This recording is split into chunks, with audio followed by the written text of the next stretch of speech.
Hello all, welcome back to my channel. ఈరోజు నేను మా పిల్లల కోసం హెల్తీగా జామ్ తయారు చేశానండి. ఇందులో నేను షుగర్ కానీ ఆర్టిఫిషియల్ కలర్స్ కానీ లేకపోతే ఫ్లేవర్స్ కానీ ఏమీ యాడ్ చేయకుండా మంత్స్ బేబీస్ కూడా తినగలిగేలాగా చేశానన్నమాట. సో దీనికి నేను ఏబీసీ జామ్ అని పేరు పెట్టాను. ఎందుకంటే సాధారణంగా ఏబీసీ జ్యూస్లో వాడతారు ఈ 3 ఇంగ్రీడియంట్స్. అవేంటో ఎలా చేయాలో చూసేద్దాం. ఫస్ట్ అయితే దీనికోసం నేను ఒక యాపిల్, అలాగే క్యారెట్, బీట్రూట్ తీసుకున్నాను. ఒక్కొక్కటి తీసుకుంటే సరిపోతుందండి, మనకి చాలానే వస్తుంది ఈ మూడిటితోని. ఫస్ట్ అయితే వీటన్నిటికీ చక్కగా పీల్ తీసేసుకోవాలి. పీల్ తీసుకొని ఒకసారి వాష్ చేసి చిన్న చిన్న ముక్కలుగా కట్ చేయాలి. కట్ చేసిన తర్వాత ఒక ప్రెషర్ కుక్కర్లో వేసి కొంచెం వాటర్ వేసి ఉడకపెట్టుకోవాలన్నమాట. సో సాధారణంగా పిల్లలకి జామ్ అంటే చాలా ఇష్టం ఉంటుంది. బ్రెడ్ జామ్ కానీ లేకపోతే చపాతీలో కానీ జామ్ తినడానికి ఇష్టపడుతూ ఉంటారు కదా.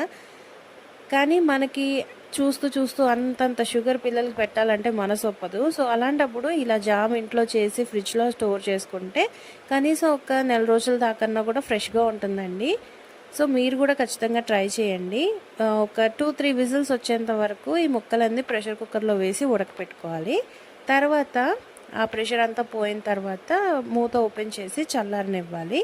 తర్వాత ఒక బ్లెండర్లో ఈ ముక్కలన్నీ వేసుకొని కొంచెం నేనైతే వాటర్ యాడ్ చేశానండి. ఎందుకంటే వాటర్ యాడ్ చేయకపోతే మెత్తగా పేస్ట్ అవ్వదు కదా, అందుకని కొంచెం వాటర్ కూడా యాడ్ చేసుకొని మెత్తటి పేస్ట్ లాగా చేసుకున్నాను.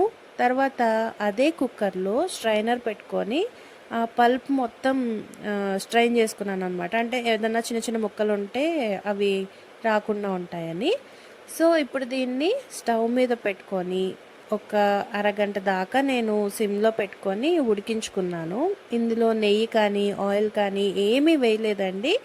ఓన్లీ ఆ ప్యూరీని కలుపుకుంటూ అడుగంటకుండా సిమ్లో పెట్టుకొని ఉడికించుకున్నాను. అండ్ ఇందులో కొంచెం అంటే ఆల్రెడీ క్యారెట్, బీట్రూట్, యాపిల్ 3 కూడా స్వీట్గానే ఉంటాయి కదా, అందుకని ఎక్కువ కాకుండా లైట్గా జాగరీ పౌడర్ వేసుకున్నాను. తర్వాత ఇందులో ఒక few drops of lemon juice అనమాట. ఆ లెమన్ జ్యూస్ కూడా ఎక్కువ కాదండి, కొంచెమే వేయాలి. అంటే సాధారణంగా జామ్ తిన్నప్పుడు మనకు కొంచెం పులుపు టేస్ట్ తగులుతుంది కదా, అది దానికోసం అనమాట. ఒక few drops of lemon juice వేసుకున్న తర్వాత ఎక్కువసేపు ఉంచకుండా కొంచెం సేపు అలా ఉడికించుకొని తీసేయాలి.